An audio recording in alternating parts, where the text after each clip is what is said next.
자, 이제 두 번째 강의 시작할게요. 그래서 하나님께서 하나님의 형상을 어떻게 인간에게 부여하셨는지 아주 기가 막힌 장면이 묘사가 되어 있죠. 창세기 2장 7절 말씀인데요. 유명한 말씀입니다. 읽어보겠습니다. 시작. 여호와 하나님이 땅의 흙으로 사람을 지으시고 생기를 그 코에 불어넣으시니 사람이 생명이 되니라. 이 한 장의 인간의 구조도 다 나오지만 하나님의 형상이 어떻게 인간에게 부여됐는지 그 장면이 나오는 거예요. 하나님이 땅의 흙, 그러니까 물질, 우주 말은 육체로 사람을 지으세요. 흙으로 사람을 지으시고 모든 동물들은 다 물질로 지으시고 거기서 끝내셨지만 사람에게는 뭘 불어넣으시면 생기를 불어넣으셨어요. 그래서 그 코에다가 하고 생기를 불어넣으셨어요. 그랬더니 사람이 생명이 돼. 생명이 뭐냐면 리빙 소울이에요. 그러니까 살아있는 영혼. 그러니까 우리말로 하면 원래 영은 보이지 않기 때문에 영이 걸어다니는지 일하는지 볼 수 없잖아요. 그런데 참 감사한 거 뭐냐면 하고 하나님의 영을 사람에게 불어넣자 그 영이 육신을 힘입어서 이제 뭐가 하는지 보이는 거예요. 걸어다니는 거, 좋아하는 거, 밥 먹는 거 다 보이는 거예요. 육체는 뭐니까? 물질이니까. 이 미묘한 기가 막힌 이 하나님의 이 창조의 섭리를 보시면 그걸 보시고 하나님이 그렇게 좋으셨나 봐요. 그래서 생명이 되었어요. 그래서 우리는 하나님 입장에서는 정말 하나님의 영을 우리가 육체에 불어넣으셔서 생명이 되는 걸 좋아하지만 우리는 이제 잘 모르니까 육체만 바라보게 되잖아요. 그래서 우리 저번 시간에 배웠지만 내 안에 영이 있다는 것을 깨닫는 데까지 상당한 시간이 걸려요. 한 주 동안 여러분 영이 있다는 거 알고 지내셨습니까? 네. 우리 전도사님 너무 몸이 힘들었을 텐데 육체적으로 많이 힘들었지만 영은 살아있길 바라요. 영은 살아있고. 근데 우린 참 약해서 육체가 힘들면 영도 다운되긴 해요. 뭐 어쩔 수 없어요. 같이 붙어 사는 거니까. 그래서 이게 생명이 된 거는 우리가 언제까지 하나님께서 우리를 부르실 때까지, 소천할 때까지 절대 떨어지지 않고 우리를 지켜주면서 같이 있게 되죠. 이게 이제 우리가 하나님의 형상을 부여받는 장면이에요. 아담만 이렇게 지어진 게 아니라 여러분이 이제 새로운 생명으로 잉태돼서 어머니 뱃속에서 이제 지어질 때 아마 이 과정을 또 하나님께서 여전히 똑같이 하셨겠죠. 그래서 여러분의 영혼을 후 불어넣으시고 그것이 이제 꼬물딱꼬물딱 자라는 것을 보면서 너무너무 기뻐하시고 여러분 태어나셨을 때는 너무너무 좋아가지고 여러분 너무 기뻐하세요. 그래서 여러분께 생일 파티 할 수 있는 특권을 주신 거예요. 그 기쁨이 하나님의 기쁨이니까 1년마다 생각하라고. 너 하나님 만들 때 이렇게 기뻐했단다. 너 정말 존귀한 존재란다. 그래서 생일 파티 모르셨어요 지금? 그래서 생일 파티 하는 거예요. 하나님이 널 지으실 때 이렇게 기뻐하셨단다. 태어날 때.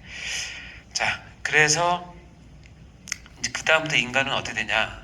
창세기 5장 1절에 보면 읽어볼까 시작. 이것은 아담의 기본 원칙이니라 하나님이 사람을 창조하실 때에 사람의 모양대로 지으시되 죄송해요. 하나님의 모양대로 지으시되 제가 지금 멍해가지고 아담의 계보를 적은 족보에 어떻게요? 이제 사람을 창조하실 때에 이제 사람의 모양대로 계속 하나님의 모양대로 계속 지으셨다. 그래서 우리도 조금씩 늦게 태어났지만 하나님의 형상을 입고 태어난 존재다라는 것을 얘기한다는 것이죠. 이해되셨죠? 네. 그래서 나는 누구인가? 다시 한번 얘기하지만 창세기에서 나오는 그 몇 가지 구절만 가지고도 나는 엄청나게 하나님 앞에 존귀한 존재라는 거예요. 정말. 그러니까 여러분 좀 시험 못 봤다고 좀 뭐 하다고 이렇게 우울하게 하고 그러지 마세요. 그건 정말 아무것도 아니에요. 심한 경우는 그렇다고 막 자살도 생각하고 그러시면 안 돼요. 네. 사람들이 왜 자살하냐면 이게 회복이 안 돼서 그래요. 이 가치가 안 느껴지니까. 이 가치가 느껴지면 절대 그럴 수 없죠. 이렇게 자존감이 낮은 사람에게는 근본적으로 접근을 하세요. 너 하나님이 너 지으시고 너무 기뻐하셨다. 너는 너무 존귀한 존재다. 지금도 너 바라보면서 좋아하신다. 너 생일 언제냐? 물어봐서 생일 좀 챙겨주면서 그때 한마디 하세요. 하나님이 너 태어났을 때 너무 기뻐하셨다. 그렇기 때문에 나는 하나님의 형상대로 지음받은 존재라고 하는 이 자아 정체성은 내가 하나님의 자녀이고 하나님의 사역자라고 하는 것보다 훨씬 먼저 가장 기본적인 거예요. 가장 베이직이죠. 아멘? 아멘. 자, 그래서 나는 이렇게 존귀한 사람이에요. 자, 그러면 한 단계 앞으로 더 가면 아까 얘기했지만 그럼 나는 타인을 어떻게 생각하느냐? 타인도 그 사람과 하나님과의 관계에서는 너무너무 존귀한 존재죠. 이해되세요? 그렇기 때문에 내가 하나님 앞에 이렇게 존귀한 존재이고 너도 그래? 너도 그래? 라는 것을 이제 점점 느끼면서 이 공동체가 형성이 되는 거거든요. 그것이 이제 교회 공동체뿐만 아니라 사회 공동체, 뭐 학교, 직장 이런 공동체가 형성이 됩니다. 그럴 때 하나님의 형상이기 때문에 해서는 안 되는 일을 성경에서 기록을 해놨어요. 해서는 안 되는 일을. 자, 창세기 9장 6절 읽어볼까요? 시작. 다른 사람의 피를 흘리면 그 사람의 피도 흘릴 것이니 이는 하나님이 자기 형상대로 사람을 지으셨습니다. 네, 다른 사람의 피를 흘린다. 성경에서 피를 흘린다는 얘기는 한마디로 죽인다는 뜻이에요. 코피 조금 흘리는 거 얘기하는 게 아니라 죽인다는 뜻이에요. 그 사람의 피를 흘릴 것이니 왜 안 되냐? 이는 하나님이 자기 형상대로 사람을 지으셨기 때문에 살인하면 안 된다는 거예요. 여러분 살인하시면 안 돼요? 네, 살인 안 하실 거죠? 네, 절대 살인하시면 안 돼요. 왜냐면 그 사람도 하나님의 형상이 담고 있는 하나님의 귀한 백성 또는 인간이기 때문에 그래요. 당연히 우리가 이제 살인을 하지 말아야죠. 뭐 총을 쏘거나 뭐 칼로 하거나 피를 흘리게 되면 안 되죠. 근데 이제 신약에 가면 이게 좀 의미가 확장이 돼요. 이제 살인 안 한다고 저한테 약속하셨죠? 네. 하시면 안 돼요. 나가라는. 마태복음 5장 읽어볼까요? 한번 시작. 옛사람에게 말한 바 살인하지 말라. 누구든지 살인하면 심판을 받게 되리라 하였다는 것을 너희가 들었으나 나는 너희에게 이르노니 형제에게 노하는 자마다 심판을 받게 되고 형제를 대하여 라가라 하는 자는 공회에 잡혀가게 되고 미련한 놈이라 하는 자는 지옥불에 들어가게 되리라. 자, 여기 보면 살인하지 말라라고 하는 그 계명을 예수님께서 오셔서 그것을 이 산상수훈 가운데 더 깊게 우리에게 적용을 해서 알려줍니다. 뭐냐면 구약은 실제로 피를 흘리는 살인을 해야 살인이었어요. 그리고 지금 우리도 마찬가지예요. 사회 공동체는 뭐냐면 행위에 대한 처벌을 하기 때문에 내가 저 사람을 살인하고 싶은 마음이 너무 굴뚝 같아. 눈이 이글이글해. 근데 그 사람은 손가락 하나도 안 건드렸어. 그러면 처벌 받을 수 있어요? 없어요? 내가 그런 마음 먹었다 처벌 받아요? 여러분 그번 처벌 받으면 여러분 몇 번씩 구속됐어요.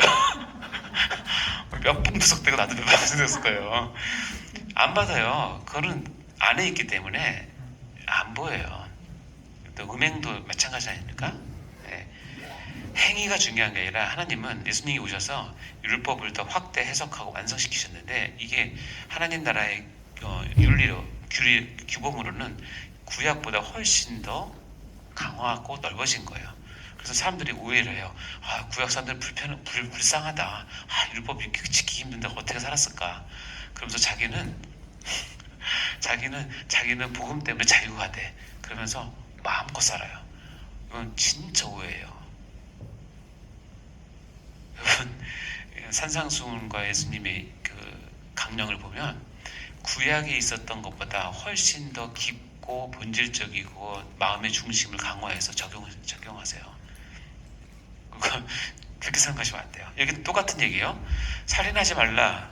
당연히 하지 말아야지. 근데 그런 말 너희가 들었지만 내 기준은 달라. 모세 율법에 기록된 기준 말고 원래 하나님의 뜻의 기준은 뭐냐면 노하는 자마다 형제 라가는 욕설하는 거거든요. 그다음 미르라는 놈이라고 하는 자마다 어떻게 되냐면 심판받고 공회에 잡혀가고 지옥불에 간대요. 이거는 옛날에 진짜 살인해서 피 흘린 사람들이 받는 그 벌칙이에요. 똑같이 적용한다는 거 아니에요. 여러분 화를 내십니까? 그래도 노하십니까? 그리고 진심으로 그 사람을 저주하십니까? 그럼 여러분 지금 살인한 거예요. 그러면 아까 얘기했던 피 흘리지 마라. 왜냐면 이는 하나님이 자기 형상으로 그 사람을 지었기 때문이라고 하는 것을 똑같이 적용하면 내가 어떤 한 사람에게 막 화를 내서 라가라고 하고 미련한 놈이라고 하고 전심으로 그 사람을 저주하고 하면 그거는 하나님 보시기에는 살인한 걸로 본다는 거예요. 이유가 뭐냐요? 이유가 뭐예요? 그 사람이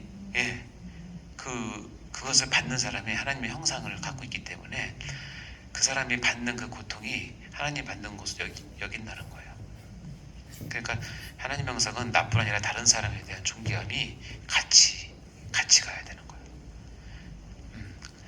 살다 보면 화 안 낼 수 없죠. 어쩔 수 없잖아요. 근데 화를 내되 언제까지? 해가 지기 전까지만. 그러니까 하나님께서 그래도 은혜를 베푸셔서, 그러니까 여러분 아무리 부부싸움해도 해기 전까지 묘해도 해지기 전까지, 그러니까 기간을 두라는 얘기예요. 우리가 약해서 욱할 수 있죠. 확 할 수 있는데 그거를 끝까지 갖고 가면 안 돼요. 왜냐하면 그렇게 갖고 가다가 방심하면 진짜 찔릅니다. 근데 여러분 스스로 착하다고 생각하지 마세요. 흔한 말로 눈 뒤집어지면 다 합니다. 그걸 미리 막으시는 거예요. 그리고 그렇게 하면 그 상대방은 하나님의 형상을 네가 훼손했기 때문에 하나님은 자기에게 한 걸로 그걸 생각을 하신다는 거예요. 여기도 볼까? 야고보서에 보면 이렇게 얘기하고 있어요.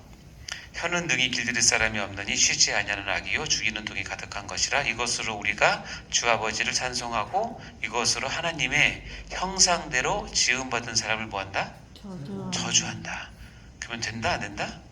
안 된다. 진심으로 저주하고 싶은 때가 많죠. 만약에 여러분이 하나님께 특별한 은혜 주셔서 여러분이 하는 모든 기도를 100% 다 들어주신다고 하면 여러분 주위에 살아남을 사람이 없을 거예요. 이미 우리 아들은 죽었고 화가 날 땐 별 생각 못해. 제가 이제 학생 때, 이제 초등학교, 중학교 때 이제 공부하라고 놀면 이제 어머님이 많이 혼내셨거든요. 특히 어머님이 이제 체벌을 많이 하셨어요. 체벌이 뭐 체계적인 체벌이 아니라 일단 총체자루, 걸레 이런 걸 집어던지고. 그때는 내가 뭐 혼날 때는 혼나지만 가끔 억울할 때 있잖아요. 억울할 때 있잖아요. 그때는 진짜 내가 여기까지 막 한번 죽었으면 좋겠다는 마음이 들거든요. 그때 하나님이 그 기도를 들으셨어. 너 정말 원하니? 그래 엄마가 그렇게 좋겠어요? 그러니까 저주하는 것 자체를 하나님은 하나님 형상대로 지음받은 저주하는 것을 옳지 않다라고 얘기를 해요. 이유는 뭐냐? 한 입에서 찬송과 저주가 나오는데 맞장찬. 여러분 하나님을 찬양하고 감사하고 그런 입에서 동일하게 누군가를 향한 심한 저주와 욕설과 그의 인격을 무시하는 그런 행위와 행동을 하면 하나님은 그것을 어떻게 보시냐면 그 사람의 하나님의 형상을 갖고 있는 그 사람의 대변에서 하나님이 받으신 걸로 생각하신다는 거예요. 그러면 안 된다는 거예요. 그렇게 우리가 참을 수밖에 없는 건 뭐냐면 하나님의 형상이 그에게도 있다는 거예요. 여러분 목회하다가 이제 곧 목회하시잖아요. 목회하다가 목회를 실패하는 여러 가지가 있는데 큰 실패 말고 잘 자란 실패 중에 대표적인 게 뭐냐면 목회자의 이 욱하는 거예요. 그걸 뭐라고 얘기하죠? 그 욱하는 거를 혈기 부리는 거. 저희 아버님이 늦게 개척을 하셨어요. 저희 아버님이 제 아버님이 목회하기 전에는 큰 회사의 넘버 3였어요. 그러니까 웬만한 사람들을 안 만나요. 높은 사람, 그런 사람만 만나지 이게 밑에 있는 사람 그 위치가 그렇지 않았다니까요. 근데 하나님 그래서 은혜 받아서 이제 개척교회를 이제 시작했는데 상가에서 했거든요. 그러니까 외부 사람들이 상가 조그만 교회 목사니까 아주 우습게 하는 거예요. 그러니까 아빠가 그러는 거예요. 나한테 와서 야, 내가 옛날 같으면 쳐다보지도 않고 상대도 하는 사람들이 지금 나한테 와서 저런다고 너무 속상하셨나 봐. 그래서 초창기에는 이제 간혹 이제 혈기가 확 나올 때가 있어요. 그러면 참 희한한 게 애써 모아놨던 성도들이 같아져요.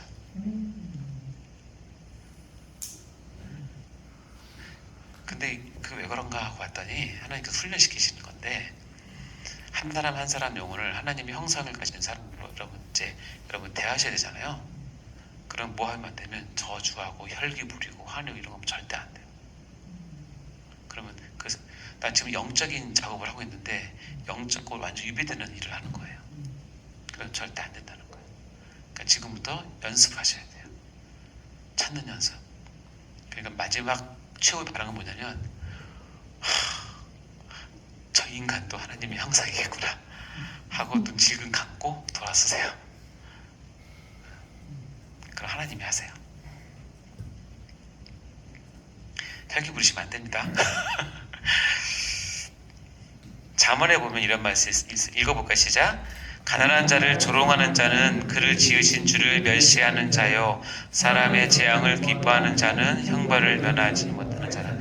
또 조롱하면 안 된다. 왜냐하면 그분을 지으신 분이 하나님이시고 그 사람이 하나님의 형상을 입은 사람이기 때문에 조롱하고 멸시하고 업신여기고 깔보고 왕따시키고 이런 거 하면 절대 안 된다. 그렇죠? 그래서 하나님의 형상에 대한 거 우리가 신학적으로 배우는 건 중요해요. 근데 신학적으로 배우는 거는 어차피 하나님은 우리 차원이 다르기 때문에 한계는 있어요. 근데 그 하나님의 형상을 우리에게 주셨을 때는 첫 번째 나는 하나님의 형상을 받은 사람, 나를 어떻게 봐야 되는지. 두 번째 저 사람은 하나님의 형상을 받은 사람이다는 그분을 어떻게 존중해야 될지에 대한 분명한 성경적인 기준이에요. 따라서 모든 사람은 하나님의 형상을 지은 존재로서 마땅히 존중받아야 된다는 사실을 꼭 기억하세요. 아시겠죠? 특히 여러분 이제 목회를 하시면서 꼭 기억하세요. 네. 그래서 약한 사람들, 연약한 사람, 작은 사람, 여러분께 도움을 요청한 사람들 버리지 마시고 어떻게든지 섬기고 하세요. 혹시 몰라요. 그러다가 예수님이 지나가실지. 그건 일화 많잖아요. 네. 자, 그러면 이제 세 번째는 나는 그럼 하나님 형상 어떻게 회복할까? 골로새서에 보면 이제 신약에서는 이것을 새 사람을 입는다는 표현으로 해요. 이제 중생에 대한 표현이기도 하지만 하나님의 형상이 다시 회복됩니다. 읽어볼까요? 시작. 새 사람을 입었으니 이는 자기를 창조하신 이의 형상을 따라 지식에까지 새롭게 하심을 입은 자니라. 새 사람은 자기를 창조하신 이 형상을 본받아서 어디에까지? 지식에까지. 지식은 뭐냐면 내가 갖고 있는 모든 사고체계와 내가 그동안 갖고 있던 모든 인생의 경험을 다 포함하는 거예요. 그런 것까지 어떻게 새롭게 다 변하는 것을 새 사람을 입었다. 하나님의 형상을 회복했다라고 표현한다는 거죠. 에베소 4장 23절 24절 읽어볼까요? 시작. 오직 너희의 심령이 새롭게 되어 하나님을 따라 의와 진리의 거룩함으로 지으심을 받은 새 사람을 입으라. 하나님을 따라 의와 진리의 거룩함으로 지으심을 받은 새 사람. 이것이 하나님의 형상을 회복하라라고 하는 말의 다른 표현이라는 거. 근데 안타까운 건 뭐냐면 교회에 있다고 할지라도 하나님의 형상이 회복되지 못한 교인이 있을 수 있어요. 그냥 교인이죠. 성도는 아닐 수도 있지만 누군지는 알지 못하지만 이런 사람들의 특징은 디모데후서 3장 7절에 이렇게 되어 있어요. 읽어볼까요? 시작. 항상 배우나 끝내 진리의 지식에 이를 수 없느니라. 항상 배우나 끝내 진리의 지식에 이를 수 없어요. 여러분 육적인 것과 영적인 것은 절대로 서로 상호 바꿀 수 없어요. 우리가 항상 배울 수 있어요. 육체적으로. 그러니까 공부도 하고 설교도 듣고 여러 가지 할 수 있어. 어떤 거는 어떤 거는 뭐 신비한 체험도 다 포함될 수도 있어요. 근데 그것이 곧 하나님의 형상을 다 회복하는데 안 갈 수가 있어요. 이게 바로 진리의 지식을 이룰 수 없는 사람들이에요. 왜냐면 하나님의 형상이 회복되지 않는 교회에서 아무리 영적인 것을 가르쳐도 육적으로 봤기 때문에 형상이 회복되지가 않아요. 근데 그게 안타까운 거죠.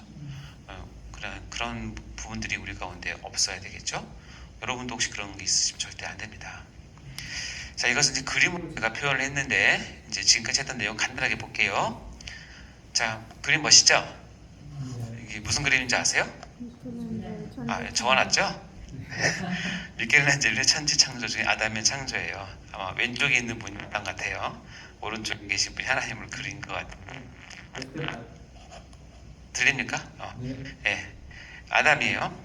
자, 아담만 따로 떼면 첫 아담은 뭐냐면 하나님의 형상을 부여받은 원래의 인간을 아담이라고 표현을 한다면, 이 아담이 해석하기도 우리가 아는 바와 같이 죄가 이제 들어오게 됩니다. 불순종 행위가 어겨서 죄가 들어오니까 아담이 아담 다시가 되면서 아담 주변을 꽉 죄가 이렇게 딱 채워놔요. 그래서 죄 가운데 완전히 갇힌 아담 다시가 되는 거예요. 그래서 이 첫 번째 아담은 하나님이 첫 번째 지으신 완벽한 인간, 하나님 형상으로서의 인간의 최고의 샘플이었는데, 죄가 들어오면서 아담 다시가 되면서 아담 다시를 어떻게 표현하냐면 하나님의 형상이 망가지고 훼손되어서 제 기능을 하지 못한다. 그러나 그것이 완전히 없어진 것은 아니다라는 거예요. 이 상태로 저와 여러분이 태어나요. 태어날 때는 우리는 무조건 아담 다시로 태어납니다. 그러니까 나는 육체가 있어요. 내 안에 하나님 형상을 주어서 있어요.